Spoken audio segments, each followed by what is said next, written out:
오늘 본문 말씀 이제 욥기 마지막 말씀인데요. 이제 마지막 결말이 이제 하나님이 등장하셔서 이 교통정리 다 하시는 장면이 이제 등장을 합니다. 여기 1장 2절, 1절 2절 말씀 보시면 욥이 여호와 하나님께서 그 앞에 38장부터 쭉 긴 41장까지 장면 속에서 욥에게 계속 말씀하신 장면들 이후에 욥의 반응입니다. 그러면 뭐라고 말씀하시냐면 주께서는 못하실 일이 없사오며 무슨 계획이든지 못 이루실 것이 없는 줄 아오니라고 이야기하면서 자신의 그 잘못이라고 할 수 있겠죠. 회개하는 모습이 이제 등장을 하는데 여기 보면 무지한 말로 이치를 가리는 자 그리고 깨닫지도 못한 일을 말한 자 다 자신입니다. 알 수도 없고 헤아리기도 어려운 일을 자기가 말하고 있었음을 고백하죠. 그러니까 하나님의 성품, 하나님의 속성 우리 시간이 지나면 지날수록 하나님을 알면 알수록 하나님이 정말 광대하시다. 정말 전능하시다.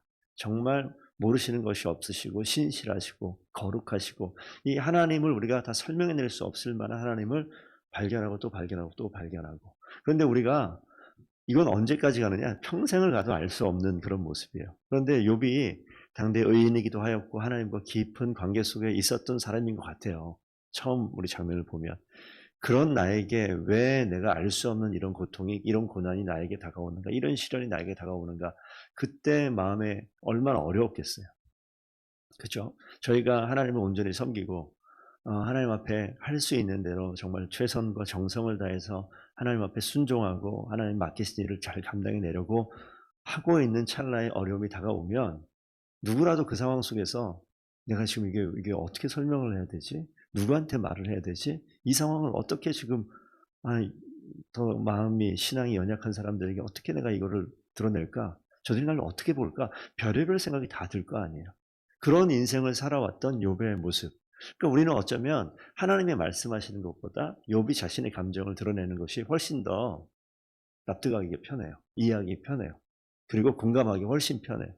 그런데 하나님이 나타나셔서 그 욥을 왜 이렇게 인도하셨는지에 대한 설명하지 않고 크신 하나님에 대해서 계속 너가 알지 못하는, 너가 깨닫지 못한, 너가 미처 보지 못한 나에 대해서 내가 어떤 존재인지에 대해서 하나님께서 말씀하시잖아요. 그러니까 우리가 그 이야기를 듣고 그 하나님 앞에 설 때에 그 욥이 뭐라고 뒤에 얘기하냐면 5절 말씀이 그런 거죠. 내가 주께 대하여 귀로 듣기만 하였사오나 이제 눈으로 주를 배움나이다. 들었어요. 근데 듣고 안다고 생각했는데 얼굴을 보니까 이 사람이 이 사람인가? 그런 경우 있으시죠. 어떤 분하고 전화 통화하면 되게 목소리가 중후하고 멋있어요. 어떤 분하고 여자분 통화하면 목소리가 정말 아리따우세요. 그런데 딱 만났는데 중후함과 전혀 상관없는 외모. 아리따움하고 저는 좀 거리가 먼 것 같은 그러한 외형을 딱 봤을 때, 이 사람이 이 사람인가? 매치가 안 될 때 있잖아요. 듣는 거하고 보는 게 너무 다르네? 오늘 이렇게 좀 설명하면 좀 이해가 될까요? 하나님을 귀로만 들어서 난 잘 안다고 했는데, 가까이 가보니, 하나님께 더 가까이 가보니, 내가 알지 못하는 다른 정도가 아니라 엄청나게 광대한. 전 미국 그랜드 캐년을 못 가봤어요. 갔다 와 보신 분 계시죠? 제가 말씀드리는 거예요. 가면 그렇게 좋다면서요. 그렇게 크다면서요. 그리고 제 머릿속에 크다라고 생각하는 이 개념이 있는데 딱 갔는데 내가 크다 하고 생각하는 개념은 요 정도였는데 저 끝으로 보이지 않으면 그때 우리가 어떡하죠? 와 하는 거잖아요. 그러니까 이 욥이 하나님을 안다 생각했는데 하나님을 가까이 보니 아는 나의 지식이 이 가짜예요, 가짜. 이게 제가 가짜라고 표현했잖아요. 가짜는 아니라 맞긴 맞는데 이게 너무 광대하니까 내가 알고 있는 게 너무 작아서 가짜라고 얘기할 만큼 욥이 지금 그런 내용을 이야기합니다. 그래서 내가 그 하나님을 눈으로 뵙고 뭐라고 얘기하느냐 스스로 내가 이야기했던 모든 말을 다 거두어드린다. 다 돌이키는 거야. 티끌과 제 가운데 회개한다. 하나님 내가 하나님을 잘못 알았군요. 하나님 행하신 일들에 대해서 이 눈꽃만큼도 이해하지 못했군요 라는 이런 고백이에요. 그러니까 우리가 하나님 앞에 나아가게 되면 야 너 용서를 구해야 돼. 너 죄를 생각해야 돼. 이게 누가 얘기했냐면 엘리바스와 빌닷과 소발이 그런 얘기했잖아요. 내가 하나님을 아는데 이 상황은 하나님께서 너에게 너를 복 주시려고 심판하시는 거야 라고 이야기하는 것은 뭐예요? 빙산의 일각도 아니에요. 알지 못하는 것을 하나님 아는 것처럼 이야기한 그런 장면들. 그래서 하나님이 욥에게 나타나고 그 다음에 엘리바스와 세 친구에게 나타나서 세 친구에게 내가 너의 행동들을 보고 내가 분노했다라고 표현하고 있어요. 하나님이. 그러니까 돌이키라고 얘기하죠. 지금 여기서 욥은 그냥 바로 하나님 앞에 자신의 모습을 회개하는 모습이 등장을 하고 7절부터는 하나님께서 여호와께서 대만 사람 7절 두 번째 줄 보면 엘리바스와 그 두 친구에게 노하나니 너희가 나를 가리켜 말한 것이 내 종 욥의 말과 같이 옳지 못합니다. 그러니까 욥은 옳은 말을 했는데 알 수 없는 하나님에 대해서 차라리 내가 알지 못해서 답답해하고 있는 그렇게 이야기할 때 엘리바스와 나머지 두 친구들은 뭐라고 얘기하냐면 자신이 하나님을 다 아는 것처럼 그런 지식의 근거 위에서 욥에게 이야기했단 말이에요. 그런데 하나님의 평가는 완전 달라요. 7절 8절 보면 하나님이 욥을 이야기하면서 7절 다섯 번째 줄 한번 보시면 뭐라고 나오죠? 욥 앞에 수식하고 있는 말이 있어요. 나의 종 욥이라고 나와요. 그럼 8절 두 번째 줄 가면요. 내 종 욥에게. 세 번째 줄. 내 종 욥이. 8절 맨 마지막 줄 가면 내 종 욥의 말과 같이. 하나님이 이 욥을 부르면서 내 종 욥이라고 얘기하면서 하나님이 그 엘리바스와 그 두 친구, 욥의 세 친구가 하는 이야기들에 대해서 나는 누구 편이다? 욥의 편이다. 욥의 말이 옳다라고 그동안 일방적으로 정죄당했던 욥을 위로하고 세워주는 그런 모습으로 등장을 합니다. 그러면서 뭐라고 얘기하냐면 수소와 수량 7을 가지고 내 종 욥에게 가서 그에게 번제를 드리라. 이거 지금 어떤 상황입니까? 욥을 대제사장처럼 취급하는 거예요. 자신의 어떤 범죄가 있었을 때 하나님께 제사할 때 대제사장 앞에 가서 그 죄를 고하고 번제 드리는 건데 욥을 지금 뭘로 지금 그림을 그리고 있냐면 욥에게 가서 번제를 드려라라고 얘기하고 있죠. 용서와 화해의 어떤 그 상징적인 표현으로 등장을 하는데 이 욥이 결국은 엘리바스와 빌닷과 소발의 죄를 용서하는 대제사장의 역할을 하는 것처럼 등장을 시켜요. 그래서 욥기를 봤을 때 고난받는 욥의 모습, 그리고 대제사장 욥의 모습, 역할하고 있는 사역적인 그런 역할하고 있는 욥의 모습. 그러니까 예수 그리스도에 오실 예수 그리스도를 예표한다라고 얘기도 합니다.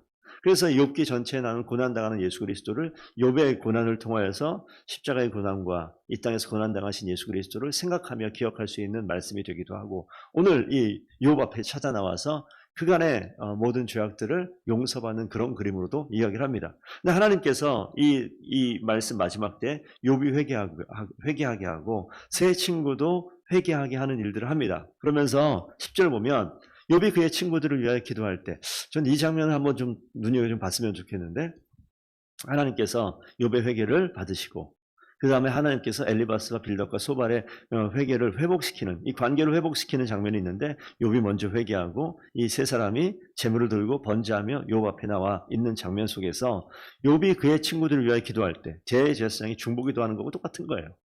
욥이 그것을 위해서 기도할 때 여호와께서 욥의 공경을 돌이키시고 소유를 갑절이나 더 주셨다라고 나와 있어요. 그러니까 결과적으로 욥의 그 고난의 과정을 돌이키시고 그에게 없어진 모든 재물과 자녀들을 다 회복시키는 그 장면 앞에 욥이 그의 친구들을 기도하는 것과 이게 지금 욥이 누굴 위해 기도합니까? 하나님 나의 공경을 없애주시고 하나님 나의 어려움을 다시 한번 회복시켜 주시옵소서 이렇게 기도하지 않아요. 욥이 지금 뭘 위해 기도하냐면 대신 기도하는 거예요. 예수 그리스도께서 십자가에서 그냥 못 박혀 돌아가시는 그 과정 속에서 하나님이 저들을 살려달라고 막 간절히 기도하고 이게 아니라 하나님은 하나님의 일을 계획하신 대로 가는 겁니다.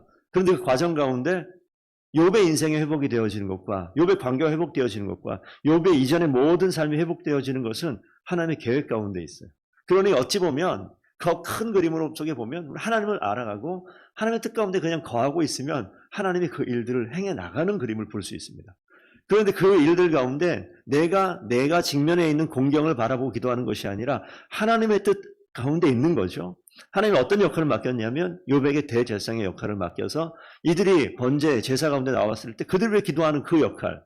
내가 지금 답답해 죽겠어요. 내 문제가 정말 힘들어요. 그런데 하나님께서 중보자의 자리에 서서 하나님이 맡기신 그 일을 감당하게 할 때, 그 일을 순종하게 할 때 이것은 엑스트라로 덤으로 그냥 끼어서 그냥 함께 주시는 것인데 우리가 지금 생각해 보면 우리가 기도하는 것들은 하나님 그냥 거저 주시는 이것에 본질이 아닌 어찌 보면 비본질에 우리의 인생을 걸고 우리의 기도의 시간과 우리의 마음의 중심과 정성을 다해서 그것을 바라보고 기도하는데 하나님은요, 이거는 관심도 없어 보여요. 오히려 더 큰 하나님의 일을 감당할 때 이 밑에 있는 것들은 그냥 끼워서 주는, 마치 덤으로 주는 상품과도 같이. 그런데 그게 뭡니까? 이 땅에서 우리에게 정말 필요한 거예요. 이 땅에서 우리가 생명처럼 여기는 거예요. 그런데 하나님께서는요, 그거는 그냥 거저 주시는 모습을 보게 됩니다. 그래서 이 공경이라고, 그것 때문에 욥이 그동안 그냥 가슴을 치며 이해할 수 없는 것 때문에 난리를 치며 기도했던 게 이 모습이잖아요. 그런데 하나님께서 이를 어떻게 이루세요? 한순간에 눈 깜빡하는 사이에 이 일을 이뤄버리시지 않습니까? 그런데 그 앞에 뭐가 있어요? 친구들과 기도할 때 하나님께서 공경을 돌이키시고 이전의 모든 소유를 갑절이나 더 주셨다. 그래서 결론적으로 우리가 아는 내용인데 12절 가면 말년에 욥의 사라졌던 그 모든 재물을 갑절로 채워주셨고, 그의 자녀들을, 사라진 것 같은 그의 자녀들을 140년 동안 사는 그 동안에 자녀들이 태어나서 그들이 살아가고 있는 모습을 보게 되고, 이전의 아픔들을 온전히 다 잊게끔 만들어주시는 그런 장면들을 보게 되어집니다.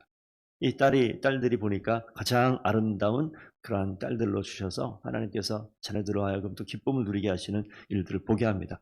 오늘 욥기를 마무리하면서 그 뒤에 맨 마지막 보면 140년 살며 아들과 손자 4대를 보았다. 그러니까 지금껏 있었던 그 자신의 고난과 고통의 시간들을 통하여서 그냥 이 시간이 그냥 지나갔는가? 그렇지가 않아요. 가장 중요한 변화는 뭐였냐면 하나님을, 귀로만 듣던 하나님을 내가 눈으로 보았다라는 고백이 너무 근사한 고백 아니겠습니까?